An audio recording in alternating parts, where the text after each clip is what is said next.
प्रिय विद्यार्थियों, आज हम कक्षा 8वीं के भूगोल इस विषय का अध्ययन करने वाले हैं। तो आइए चलिए देखते हैं। तो भूगोल विषय का प्रथम जो अध्याय है वह है स्थानीय समय और मानक समय। तो देखिए बच्चों, स्थानीय समय क्या होता है और मानक समय क्या होता है। जैसे भारत में जो है 24 घंटे का क्या होता है, पूरा दिन होता है। तो ये जो 24 घंटा होता है इसे ही क्या बोला जाता है, स्थानीय समय। और मानक समय क्या होता है, जैसे यह देशांतर्गत रेखाओं पे क्या होता है, आधारित होता है। जैसे आपने 7वीं में पढ़ा होगा, देशांतर्गत रेखाएं क्या होती है, इसके ऊपर क्या होता है, आधारित होता है। जैसे हम आपको बताते हैं मानक समय होता क्या है। जैसे हम देख रहे हैं कि भारत में ही अलग अलग राज्यों में जो है समय, उसमें क्या दिखाई देता है, बदलाव दिखाई देता है। जैसे आप मुंबई में रहते हैं, मुंबई, उत्तर प्रदेश, गुजरात, राजस्थान या कहीं का भी के समय में थोड़ा थोड़ा क्या होता है, परिवर्तन दिखाई देता है। यहाँ 5 बजे शाम के हैं तो वहाँ 10 मिनट 20 मिनट आगे पीछे क्या होता है, इस प्रकार से अंतर क्या होता है, दिखाई देता है। यही क्या होता है, मानक समय होता है। और यह मानक समय किस पे निर्भर करता है, देशांतर्गत रेखाओं के ऊपर निर्भर करता है।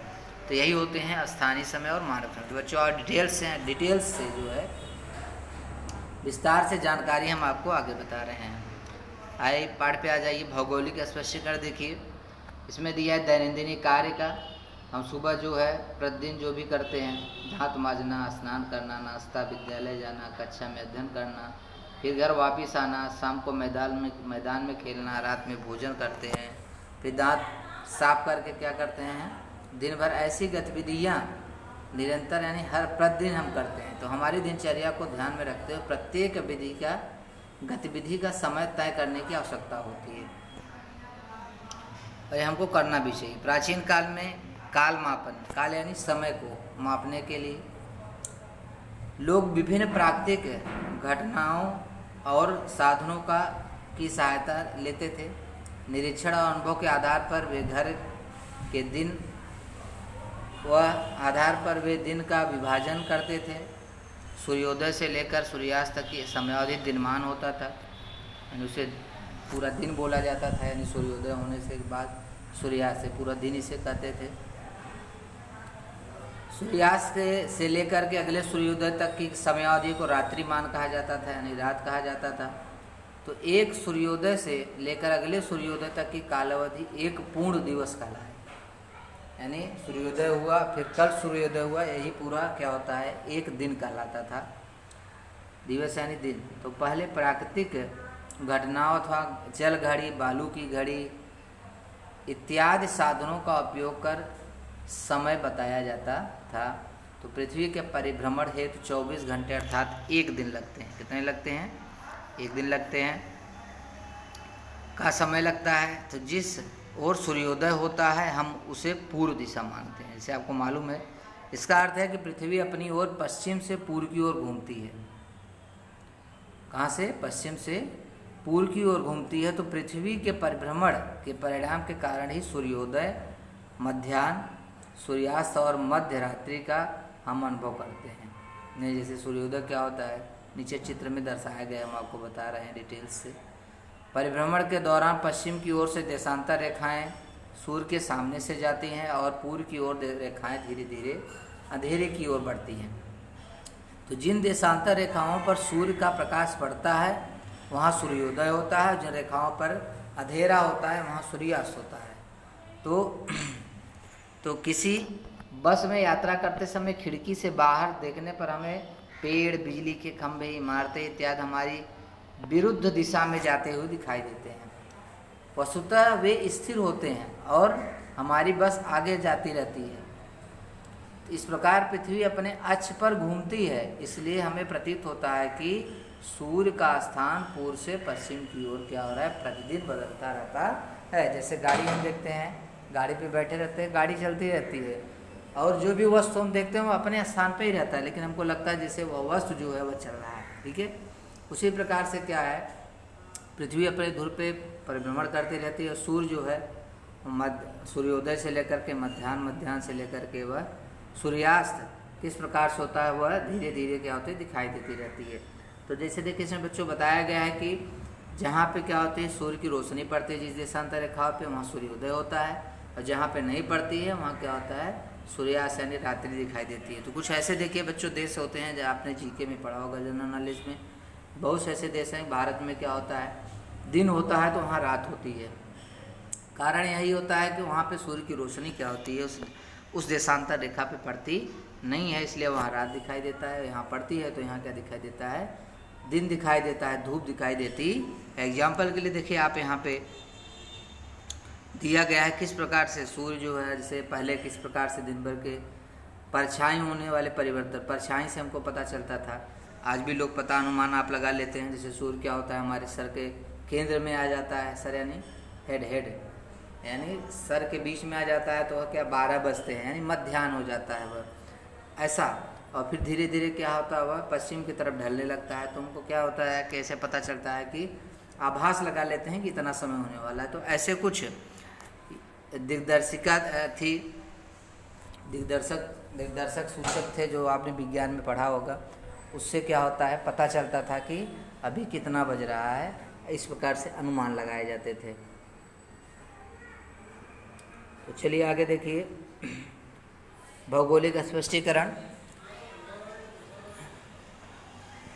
तो आपको देखिए इसमें बताया गया कि निरीक्षण करने से आपको पता चला होगा, समझ में आया होगा कि सुबह एवं शाम की परछाई की लंबाई अधिक होती है और दोपहर में सबसे छोटी होती है। तो आकाश में सूर्य का स्थान बदलने से खंभे की परछाई का दिशा और लंबाई भी बदलती है। तो आकृति 1.1 देखा आपने, इसका कारण है परिभ्रमण और के दौरान पृथ्वी के विशिष्ट भाग का सूर्य के सामने आना और एवं आगे आना।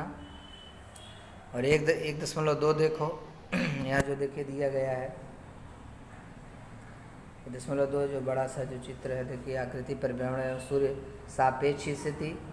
यहाँ इसे आप देखिए, इस संबंध से हम यह भी अनुभव करते हैं कि सुबह और शाम को तापमान कम होता है और दोपहर में अधिक होता है। क्यों होता है? क्योंकि सूर्य क्या होता है केंद्र में होता है, मध्य समय होता है तो उस समय सूर्य की रोशनी सीधा पड़ती है, इसलिए तापमान क्या होता है जब लंबवत पड़ेगी तो निश्चित है कि फैलती नहीं है, वह सीधा पड़ती है तो तापमान क्या होता है अत्यधिक हो जाता है लंबवत पड़ने से, क्योंकि वह सीधा हमारे शरीर पर पड़ती है या किसी भी वस्तु पर पड़ती है तो वह क्या होता है अत्यधिक लगती है। और मध्य रात्रि का समय समझ लेना आवश्यक होता है। दोनों ध्रुवों को 6 महीनों का दिनमान होता है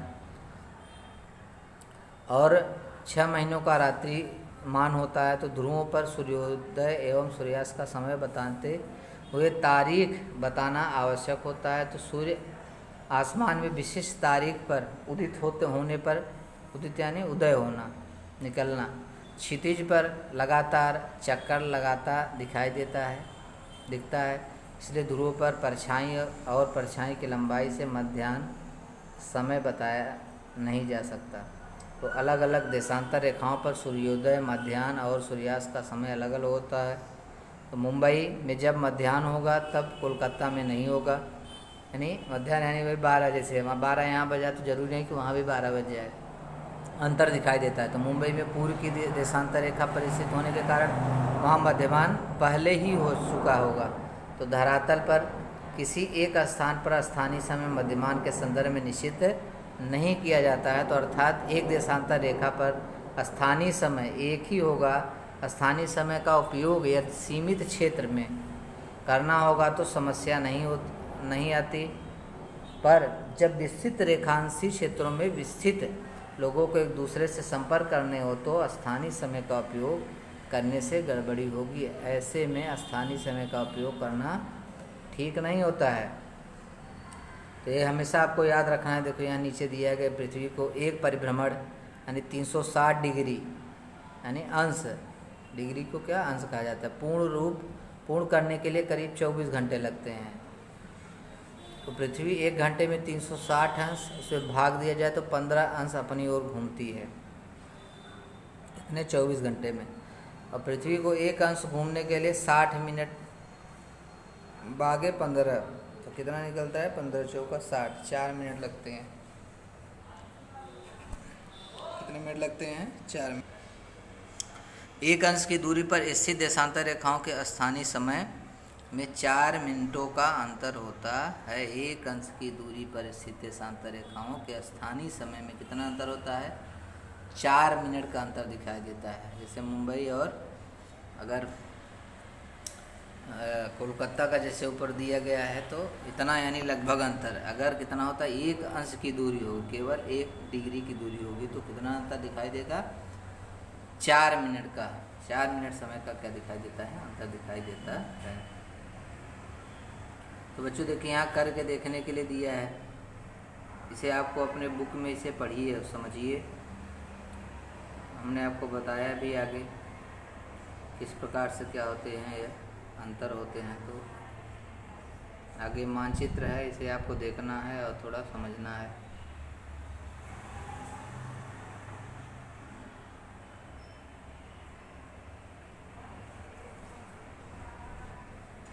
भौगोलिक स्पष्टीकरण आइए फिर से देखते हैं। किसी भी देशांतर रेखा के पूर्व की ओर की देशांतर रेखा पर समय आगे होता है और पश्चिम की ओर देशांतर रेखा पर पीछे होता है। पश्चिम की ओर रहेगी तो क्या होगा?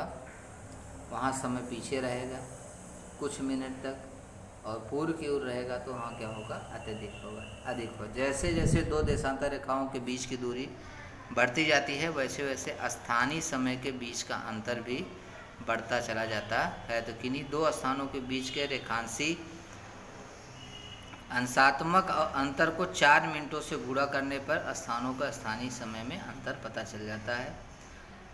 जैसे ऊपर आपको बताया गया है, देशांतरी अंतर भूगोलक तथा मानचित्र के सहायता से ज्ञात किया जा सकता है। आगे देखिए, आपको मानक समय दिया गया है किस प्रकार से, जैसे कुछ देखिए इसमें पॉइंट्स दिए गए हैं। मुंबई शहर 73 डिग्री पूर्व देशांतर पर है, तो कोलकाता 88 डिग्री पूर्व देशांतर रेखा पर है। इन दोनों स्थानों में देशांतर रेखाओं में अंतर दिखाई देगा, आपको डिफरेंट दिखाई देगा। जैसे 7, 7, 2, 9 यानी लगभग 9 मिनट का दिखाई देता है।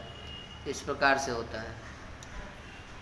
मुंबई एवं कोलकाता दोनों स्थान भारत में हैं, पर भिन्न देशांतर रेखाओं पर स्थित है, अतः उन्हें स्थानीय समय में 1 घंटे का अंतर है। तो किसी देश में देशांतर रेखा के अनुसार भिन्न स्थानीय समय के बारे में विचार किया जाए तो देश भर में दैनिक व्यवहारों में सामंजस्य नहीं बैठ पाएगा। तो देश में प्रत्येक स्थान में स्थानीय समय के अनुसार व्यवहार करने पर समय की विसंगति निर्माण हो जाती है।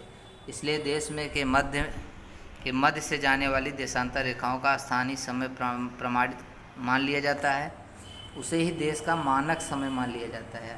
व्यवहार में देश के सभी स्थानों पर यही मानक समय उपयोग में लाया जाता है। तो विश्व में व्यवहारिक देश से भिन्न भिन्न देशों में मानक समय तालमेल होना आवश्यक है।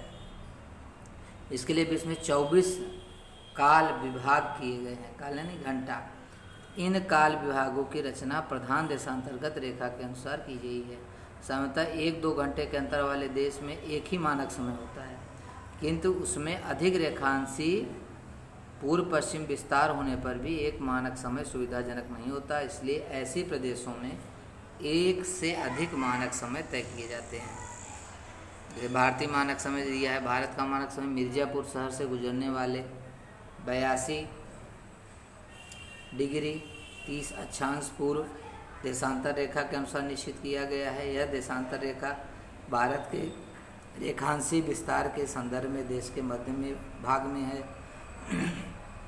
इस देशांतर रेखा का स्थानीय भाग भारत समय का मानक समय माना गया है। इस देशांतर रेखा पर जब सूर्य मध्याह्न की स्थिति में रहता है तो ऐसा माना जाता है कि भारत में सभी स्थानों पर दोपहर के 12 बजे हैं। तो 82 डिग्री 30 अक्षांश पूर्व देशांतर का स्थानीय समय और भारत के किसी भी स्थान के अन्य समय के स्थानीय समय में 1 घंटे से अधिक अंतर नहीं पड़ता। तो लगभग कितना अंतर होता है? ज़्यादा से ज़्यादा 1 घंटे का अंतर हमको दिखाई देता है। तो यहाँ पे दिया गया है भारत स्थान और विस्तार जो है किस प्रकार से कितनी दूरी पे है, कौन सी रेखा पे है, ये आपको देखेंगे अच्छे से तो समझेगा। मानचित्र देखिए खूब अच्छे से। तो ज़्यादा समझेगा।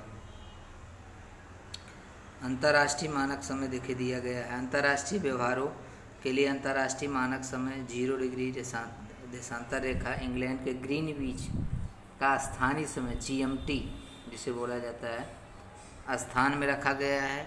अन्य देशों के मानक समय के अंतर में ग्रीनविच मानक समय के संदर्भ में तय किए जाते हैं। भारत का मानक समय ग्रीनविच समय से 5 घंटे 30 मिनटों से आगे है। यदि ग्रीनविच के समय में शाम के 5 बजे होंगे तो भारत में रात के 10:30 बजे होंगे, यानी इतना अंतर रहता है। ये ग्रीनविच बताता है हमें, GMT जिसे बोला जाता है।